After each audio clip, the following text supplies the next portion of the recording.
The night the stone spoke, Edet had eaten only burnt fish bones and air. His stomach growled so loud it sounded like a drum from the next village. If you're watching this video, please like, subscribe to the channel, and tell me in the comments where you're watching my folktale story from. I want to know how far it has traveled.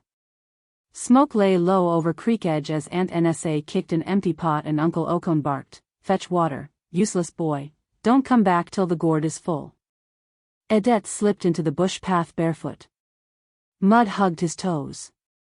Frogs clicked like old men counting cowries. He carried a calabash and a quiet prayer, "Let me find one good thing before the moon climbs."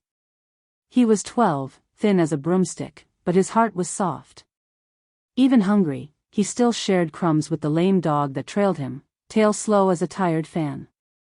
The mangrove air tasted of salt and leaves. A bat swooped once, then the night grew still, as if listening. Edet knelt at the stream. The water showed his narrow face, eyes bright with hope he tried to hide. Behind him, the silk cotton roots curled like giant fingers. He dipped the calabash and waited for the ripples to settle. The world held its breath.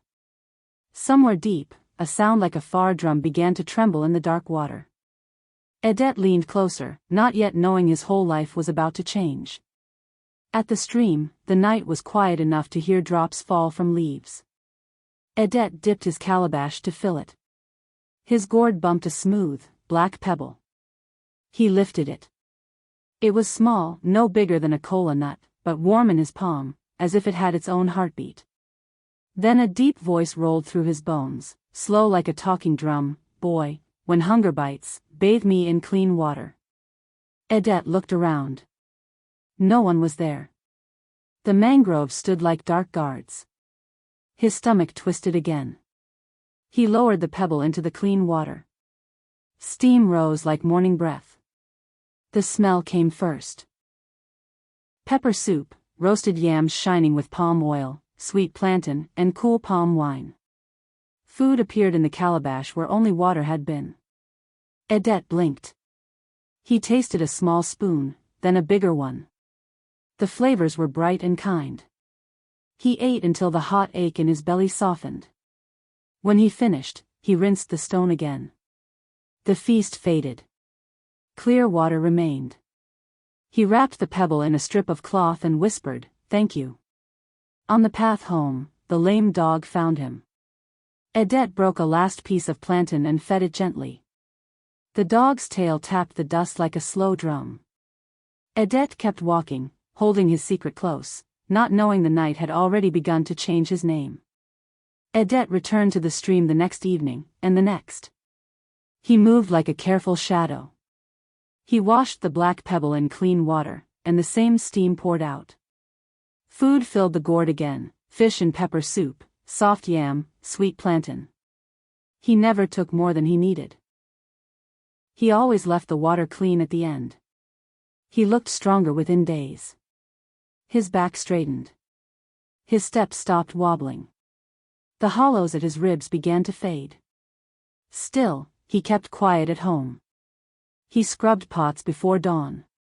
He fetched firewood. He swallowed Nsa's sharp words and Okon's long sighs. A small circle grew around his secret, the lame dog that trailed him faithfully, and a high kite that watched from the silk cotton tree.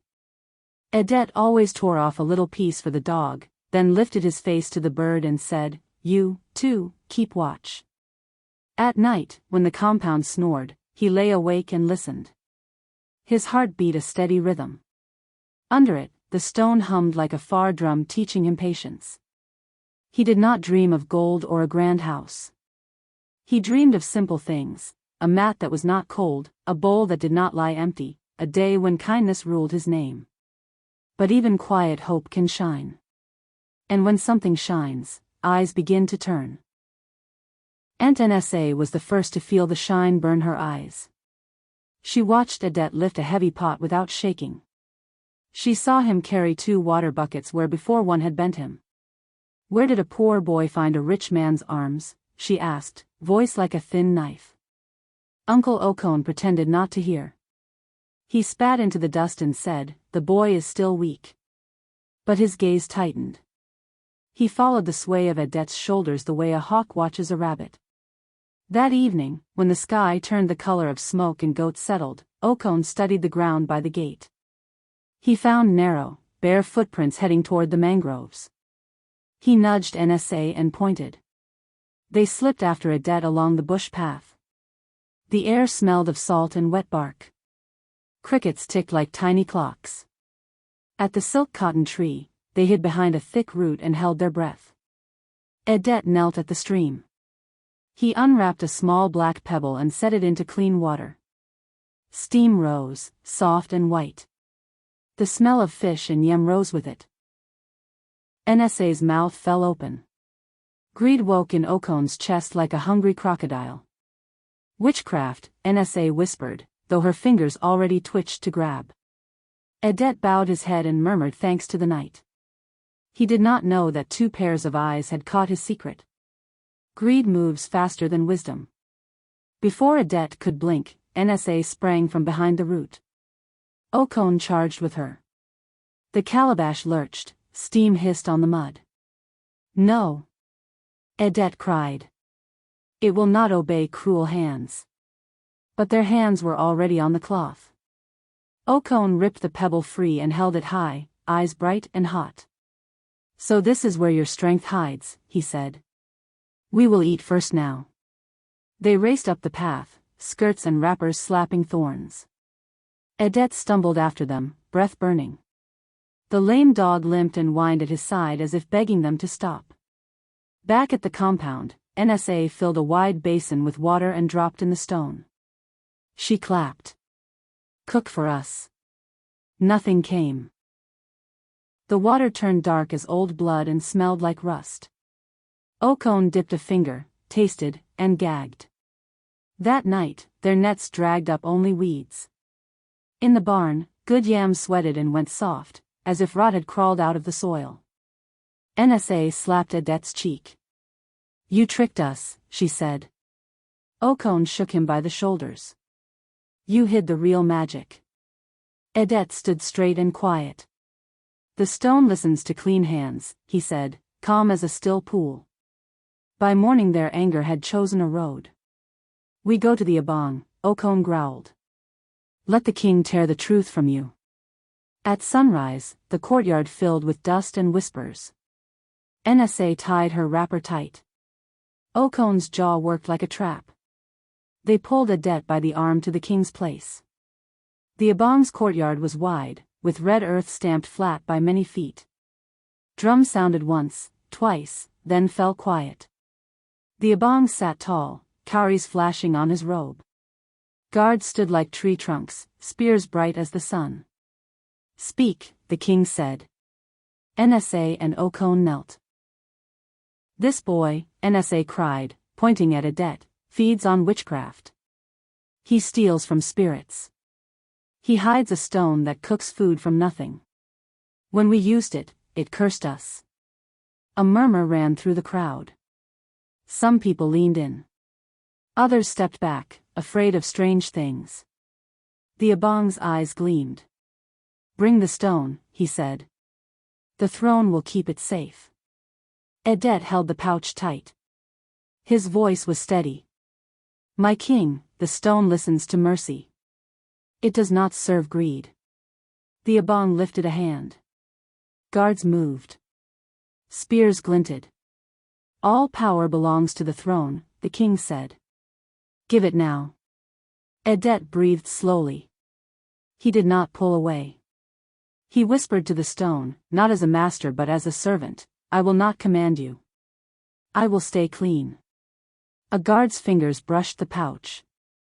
The ground answered first, with a tremble that shook dust from the rafters and made the torches flicker. The floor shivered, then the palace torches coughed smoke and went dark. A crack boomed like thunder.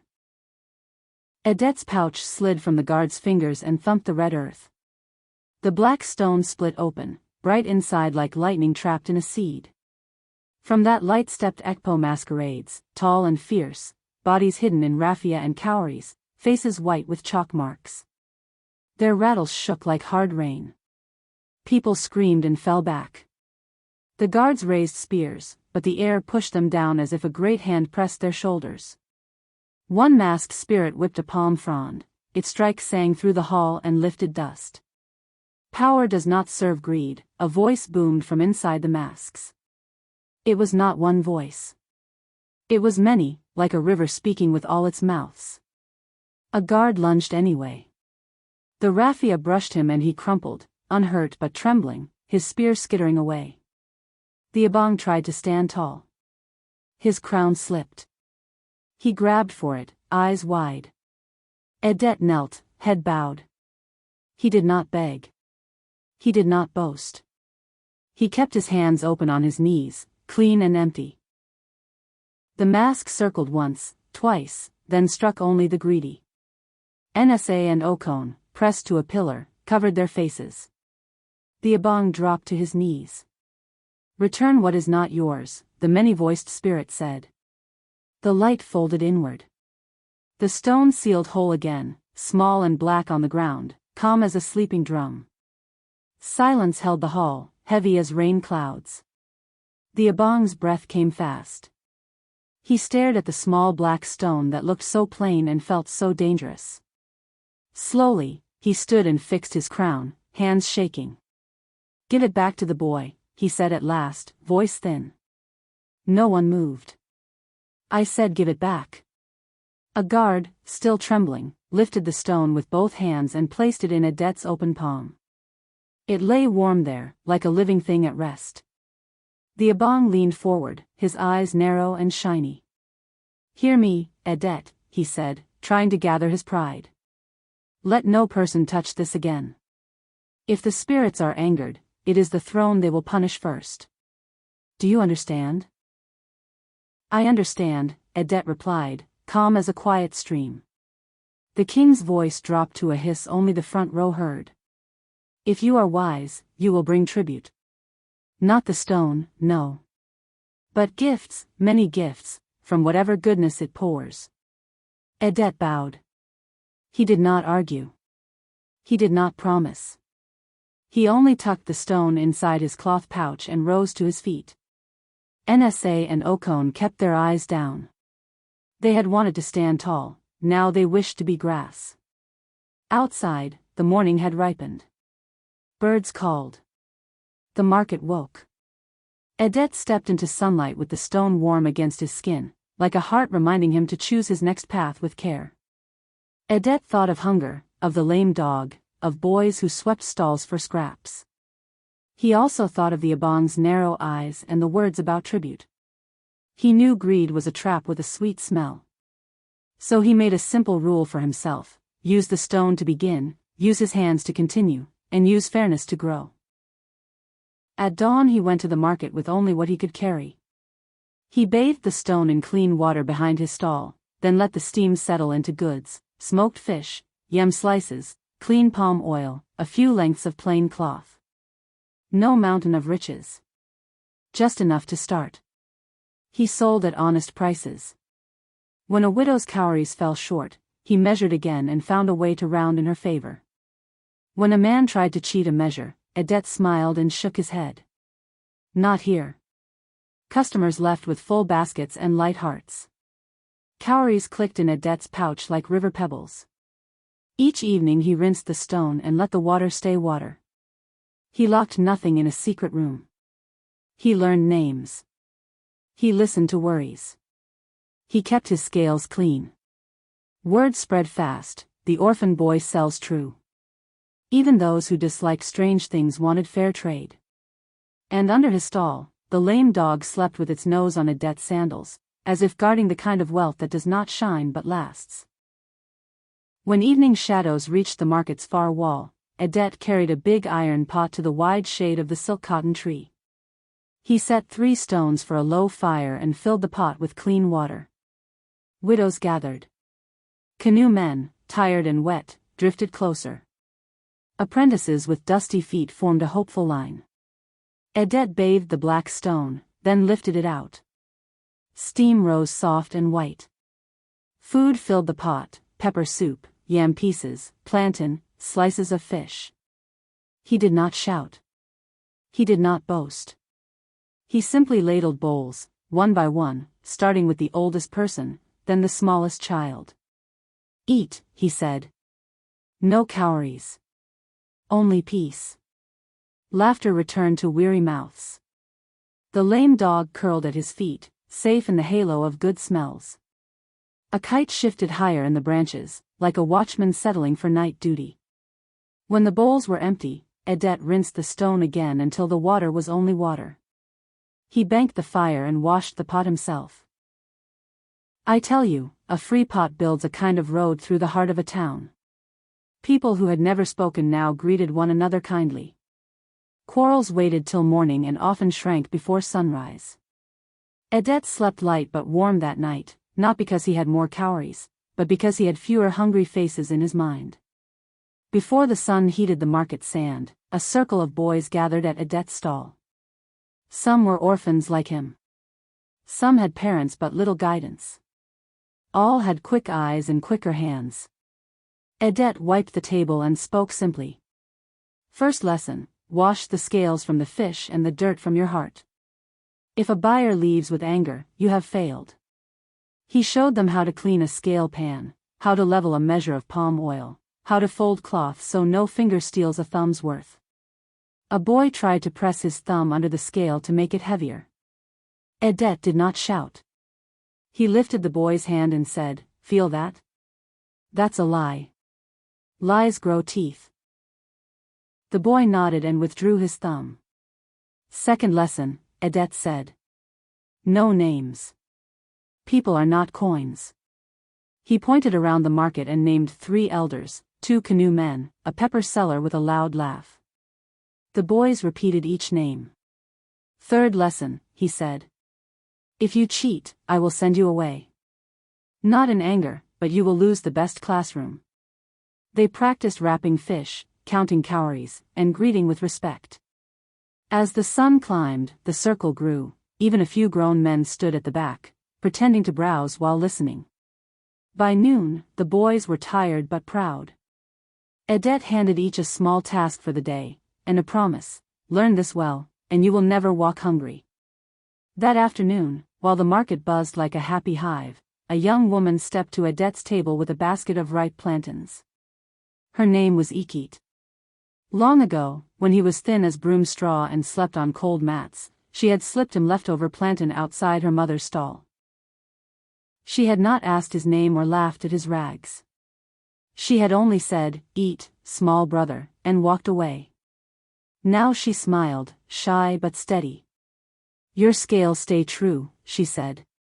"My mother trusts your hands." Edet's chest warmed in a new way. He weighed her plantains fairly, paid in clean cowries, and wrapped 2 extra pieces for her mother. "Kindness returns home," he said softly. They spoke of simple things: the price of palm oil, the river's mood, a fisherman whose canoe always creaked.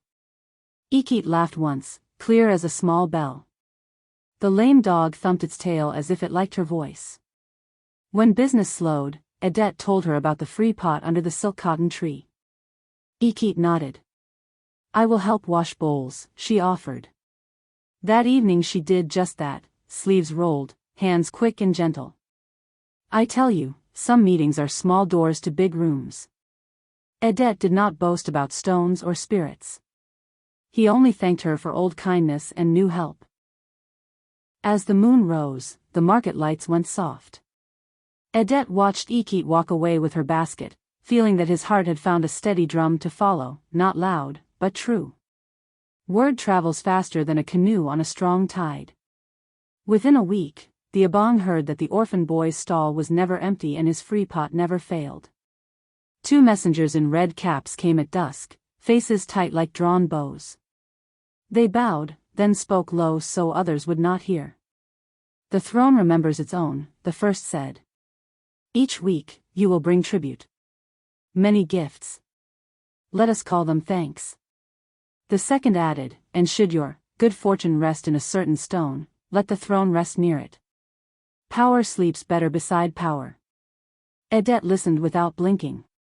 He thought of the masks, the warning, and the rule that lived inside the stone. He also thought of peace. "I honor the throne," he said calmly. I will bring gifts from honest trade, fish, oil, cloth. But the stone answers only to mercy. It must not live near greed. The messengers traded looks. We will report your words, the first said. Their feet scuffed dust as they left.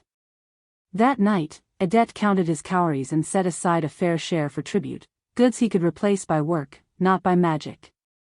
He prayed not for safety but for wisdom. Ikit found him sitting under the silk cotton tree. Trouble? She asked. Maybe, he said. But trouble can be walked through if feet stay clean. She sat beside him, shoulder warm against his. Together they watched fireflies stitch quiet light between the roots, like small promises against a coming storm. Before dawn, Adet loaded a canoe with goods for trade, baskets of smoked fish, jars of palm oil sealed with leaves, a neat roll of cloth. He pushed off from the muddy bank. The river smelled steady and old. Mist lay on the water like folded cloth. At river bend, long shadows moved. A narrow canoe slid from the mangroves. Palace guards stood inside it, spears crossing like jaws. Their captain's face was tight as a drum head. This morning, he called, stepping onto Adet's canoe, the stone travels with us. The throne sleeps poorly. Adet kept both hands open on the paddle. Captain, I brought honest goods for tribute. Take them. Let people eat, let cloth cover shoulders. The captain shook his head. Gifts are leaves. We want the root. He nodded. 2 guards reached for Adet's pouch. The river turned under them, dark and slow. Adet felt the pebble's warm weight near his ribs. He whispered, not a command but a promise, I will not ask you to fight. I will keep my hands clean. A wind rose, though trees were still. The canoe rocked as if something large had turned in the water below. A heron lifted and drifted away, silent as a warning. Take it, the captain snapped. The guards leaned in. Their spears tapped the canoe's side, 1, 2, like a clock striking the hour. And then the mangrove roots began to whisper, a dry rustle that sounded like rafters waking in a storm. From the green tangle, Ekpo masquerades slid across the roots as if the river held them up. Raffia shook. Cowries clicked. Chalk-white faces turned without eyes, yet saw everything. The guards froze, spears hovering. The captain lifted his chin. Spirits do not rule the throne, he said, but his voice had a crack in it. A masked spirit raised a palm frond and swept it through the air. The sound was like wind breaking dry leaves. The 2 nearest guards lost their balance and splashed into the river, flailing. Their spears clattered like falling shells. Another mask glided to the canoe's edge and tapped Adet gently on the shoulder. Not a strike. A warning. Adet bowed his head and kept his hands open. Power does not serve greed, the river voice said, many and one together. Keep your promise, boy of clean hands. The captain tried to stand firm, but his legs shook. Back to shore, he muttered. The remaining guards pulled paddles like men waking from a bad dream. Water slapped the hulls. The masks did not chase. They drifted backward into shade until raffia became roots and cowries became quiet drops. The river smoothed as if a giant hand had stroked it flat. Adet breathed out slowly. He did not cheer. He dipped his paddle and turned his canoe toward home, good still safe, vow still held. I tell you, sometimes the greatest victory is not a blow, but a clean line you refuse to cross. Trouble passed, but it did not sour joy. After 2 moons, Adet went to Ikit's family with elders at his side. He carried bride wealth earned by fair trade, coral beads, good cloth, jars of oil, and smoked fish that made the room smell like market morning. Her father asked the old questions. Her mother watched with eyes that weighed truth. Ikit stood quiet, hands folded, a smile like dawn at the corner of her mouth. I was an orphan with cold mats, Adet said simply. Your daughter fed me plantain once. I will spend my days repaying that seed. The elders nodded. Drums spoke. Women ululated. The bride stepped forward with grace that did not shout. That night, under the silk cotton tree, Edet told Ikit the full story of the stone, the rule it obeyed, the mask's warning, the king's hunger, his promise to keep clean hands. He waited, heart loud. Ikit placed her palm over his. Then we share the promise, she said. We will use power to feed people first. If greed comes, we will close the door. They ate from a small bowl together and laughed softly at nothing and everything. The lame dog snored by their feet. A kite shifted once in the high dark, still on watch. I tell you, a marriage like that is a rope plaited from two strong strands, mercy and work. Pull on it, and it does not break. It only tightens and holds. Marriage did not close Edet's hands, it opened more doors. He and Ikit built a wide compound near the market, with mats for sleeping and shelves for tools. A carved sign over the gate read, House of Open Doors. Orphans came first, thin boys and shy girls who had learned to be silent. Ikit met them with warm water, soap, and a basket of clean wrappers. Edet met them with simple rules: work hard. Speak true. Share first. They set the free pot under the silk cotton tree every evening. Ikit kept the line calm, starting with the oldest. Edet bathed the stone and lifted it out, steam rose, bowls filled, laughter returned to tired mouths. When people offered coins, he said, give to the next hungry person you meet. By day, Edet grew his stall with careful steps. He still brought out only what his hands could manage. He wrote down every sale, taught the older boys to count calories without rushing, and taught the younger ones to sweep without raising dust. At night, when the compound quieted, Edet and Ikit planned. We will buy salt from the coast, he said. We will trade cloth from inland, she added. And we will keep the scales clean, they always agreed. I tell you, goodness spreads like a river and flood, but slow and steady.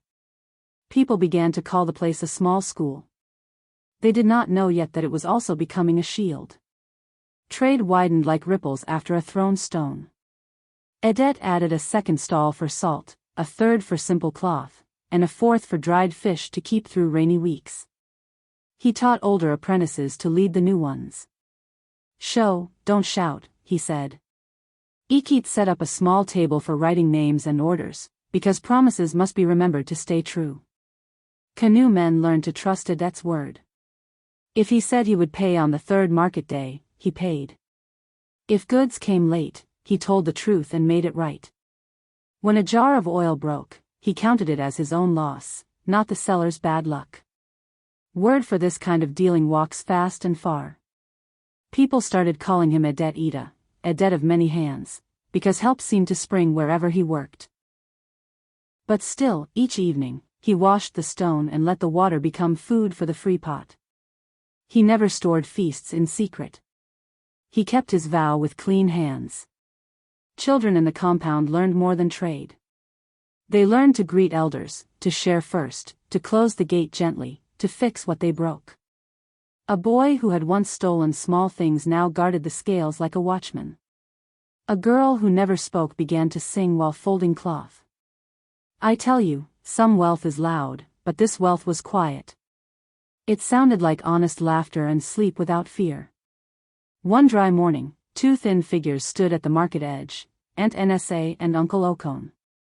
Their eyes were sunk deep. Their nets were torn. Shame hung on them like ragged cloth. They did not lift their heads when they reached the free pot. Ikit served them without a word. Edet stepped close and spoke low. Eat, he said. Then rest in the shade. After, we will talk about work. Nsa's mouth tightened. You will throw our faces in the dust, she muttered. No, Edet said. I will not return insult for injury. They ate like people who feared the bowl would vanish. When the last spoon scraped, Edet led them to a quiet corner. He offered Okon a job mending baskets and cleaning nets. He offered Nsa work washing pots and sorting cloth. He promised fair pay, not pity. Gratitude fought pride in their eyes. At last they nodded. Days passed. They worked, heads down. NSA's hands grew steady. Okon learned to mend well. One afternoon, while sweeping, Okon reached toward the pouch at Edette's waist, the pouch with the stone. Edette closed his hand over the pouch and shook his head gently. Eat, learn, work, he said. But do not touch this. That road will starve you again. Okon pulled back as if from fire. NSA looked away. Forgiveness does not mean forgetfulness. It means building a new bridge, one clean plank at a time. The New Yam festival came, bright and loud. Drums called the town to dance. The Abong's messengers hung flags along the market road. On the last day, the king announced a grand cooking contest. Let the finest pot feed the throne, he said. Courtiers smiled and whispered, now we will see the orphan boy show his magic. People turned to Edette. Display wonders, some urged. If the spirit stone feeds the king, all fear will end, others said. Edette listened, then shook his head. The stone is not for praise, he answered. It is for hunger. He did something else instead. Quietly, he brought yams, oil, fish, and clean water to the stall of a widow whose hands shook. He paid 2 boys to cut wood. He paid a girl to carry water. He told them, make her fire steady. Keep her pot clean. When the tasting began, the widow's soup was simple and sweet. The Abong's judges blinked with surprise. They awarded her the reed crown for best pot. The crowd cheered so hard the flags shook. Some people looked angry that Edette had not performed. Others smiled as if they had seen a secret become a lesson. That night, the free pot fed more people than ever. The widow sent her reed crown to hang above the silk cotton tree, a gift back to the road that had carried her through. I tell you, true power often hides in quiet choices that leave no smoke. Praise did not calm the Abong's heart. Humiliation burns like pepper in hot soup. Late one night, when the moon was thin as a shaving, the king came with a handful of loyal guards to the house of open doors. They did not beat drums. They did not send messengers. They pushed through the gate like a storm. Ikit stood first, lamp held high. This is a place for sleep and peace, she said. The Abong brushed past her. Give me the stone, he hissed at Edette. Or lose your head before dawn. The guards spread in a hard circle, spears low. Some children woke and clutched blankets. The lame dog growled, daring but small. Edette did not run. He did not argue. He knelt on the red earth and set his pouch on the ground between them. His voice was steady. I will give up my claim before I give up my vow, he said. The stone will not serve your fear. The air changed, cool, then heavy. The silk cotton leaves above them shivered without wind. A tremor passed through the yard, light at first, then stronger, as if a far drum were walking closer. The Abong lifted his spear to strike the pouch. A guard's foot shifted. Metal scraped stone. In that breath, the ground hummed like a hive. Shadows thickened at the fence line. Shapes gathered where lamplight ended. I tell you, judgment walks softly until it stands at your door. The Abong's teeth flashed in the thin moonlight. Seize it, he snapped. 2 guards moved, spears low, eyes hard. Children behind Ikit whimpered and pressed against her wrapper. NSA and Okon stood at the doorway, shame and fear mixing on their faces like smoke and dust. Edette did not reach for the pouch. He spoke so even the smallest child could hear. This ground is for peace. If you take the stone by force, you call hunger back to this yard. Enough, the Abong hissed. He kicked the pouch. It rolled once and stopped. He drew back his spear as if to pin a snake. The silk cotton leaves rustled without wind. Lamps flickered and bent, light shrinking as if afraid. The red earth under Edette's knees trembled, soft at first, then firm, like a drumhead tightening. The lame dog stood with its feet apart, growl thin but brave. Hold him, a guard barked, grabbing Edette's arm. Edette did not pull away. I keep my vow, he said. I will not command. I will not hide. A second guard raised his spear toward Ikit to frighten her back. She did not move. Your hands shake, she said quietly. Ask yourself why. The Abong spat. Break the pouch, he ordered. A hush fell, the sort that comes before heavy rain. From the fence line, shadows gathered like people stepping out of night. The ground gave a low, deep note, as if an old river were clearing its throat to speak. The pouch split with a sound like thunder on iron.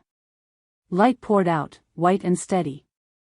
Ekpo masquerades stepped from it, tall, raffia flowing, cowries clacking, chalk faces bright as moon. Rattles shook like hard rain. The air pressed down. Spears dipped without a hand to push them. Power does not serve greed, the many-voiced river said. Return what is not yours.